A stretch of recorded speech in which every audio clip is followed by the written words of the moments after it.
We've got Wichita Police Chief Gordon Ramsay here with us today to talk about his department's 2017 accomplishments and what he would like to do in 2018. Chief, thanks for being here. Thanks for having me. Well, let's start off with what you guys got done in 2017. Well, 2017 was a busy year. We worked on reestablishing the traffic unit. We got a grant to bring back motorcycles for the first time since the early 2000s, with the hopes of making our streets a little safer. Probably one of the most frequent complaints I receive as chief is on neighborhood traffic issues and speed. So we'll be deploying these motorcycles to areas where we have high accident rates and receive high percentage of complaints. I just wanted to ask you about the weekly meetings that your bureaus are holding where they're educating people about what's going on in those areas. Well, there's a couple things we're doing. Internally, we do a weekly meeting to look at crime hotspots, problem people, problem locations, and talk about strategies to address it, so that they don't continue on and on and on. That's one of them. Otherwise, we continue to work on community engagement. That is a priority of mine, to make sure that we are out meeting with our community members and ensure that we're policing with their consent. That is, that we are in line with their expectations and in line with what issues they're having in their neighborhood, and that we're focusing on those. 2017, we also noticed early on that we had an increase in drive-by shootings.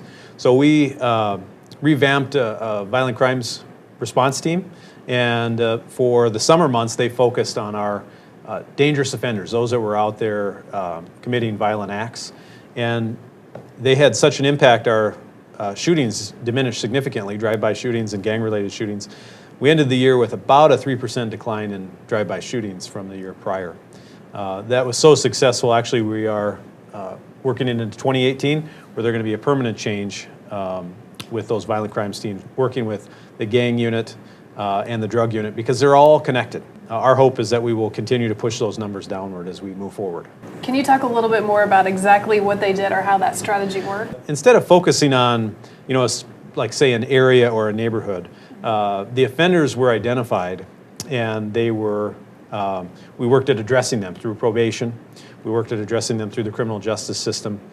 We worked with families in some cases to try and get some intervention. We really focused on them with their behavior, and if they continued their violent behavior, we really monitored them and held them accountable for their actions. So it was a targeted approach where we identified those that were committing the violence and then went after them to ensure that this violence act stopped. And so then this year they'll just keep building upon that. Correct, yes. We will again continue to focus on those that are dealing in drugs and guns, and that those violence acts will be investigated thoroughly by the department because we've seen, as we saw with this group, when we focused on that, we saw decrease in violent crime. I know you guys are also looking at some new tactics for dealing with the mentally ill. Correct. We continue to see increase in gun crimes. The increase in mental health really is falling on the shoulders of the police department, where the expectations for us continue to grow. And it's always of great concern to me and the community when an individual suffering from mental illness is hurt at the hands of police. So one, we've been increasing our training in dealing with de-escalation with those with mental health. We have more and more officers that have received extensive training on dealing with those that are in crisis through mental illness, as well as just basic mental health first aid, where all department members have now been trained minimally in that. So we continue to focus on the training there, but also our tactics and dealing with people with weapons, particularly those that are suicidal.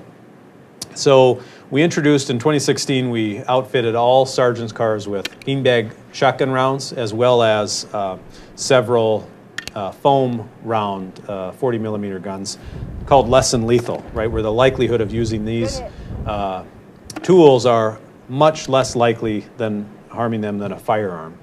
And there are 4 cases where people have edged weapons, knives, or other weapons, instead of the tool of just a gun. So what we have seen since we've done it, in collaboration with the tactics as well as the weapons now, we have seen in many cases, I think we've up to 12 now, where those less than lethal weapons have been used on people in suicidal cases with weapons held against themselves.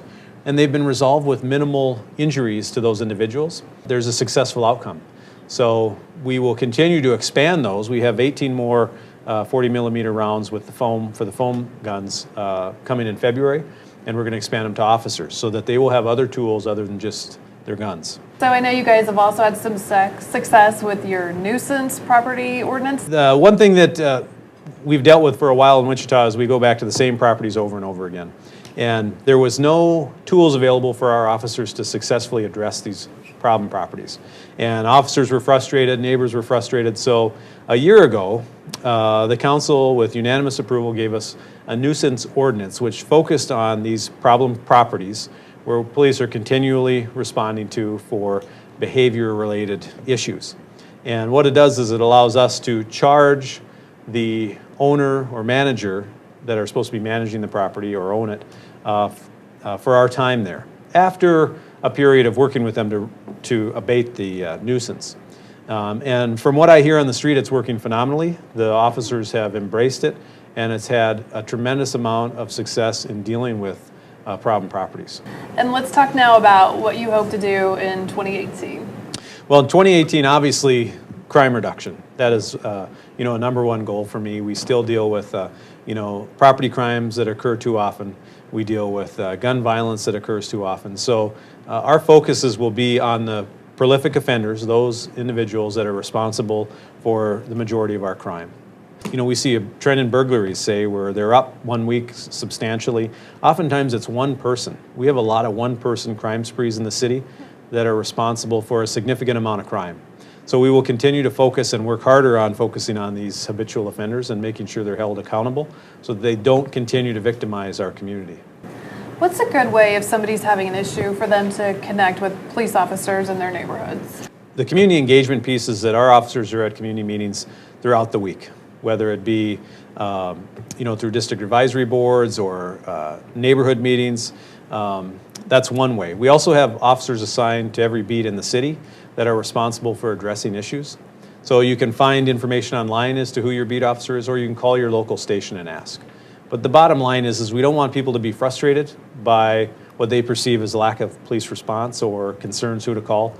Call us and we'll help connect you with an officer that can help you. That's why we're here. All right. Chief, thanks for being here today. Yeah, thanks for having me. Thank you for watching.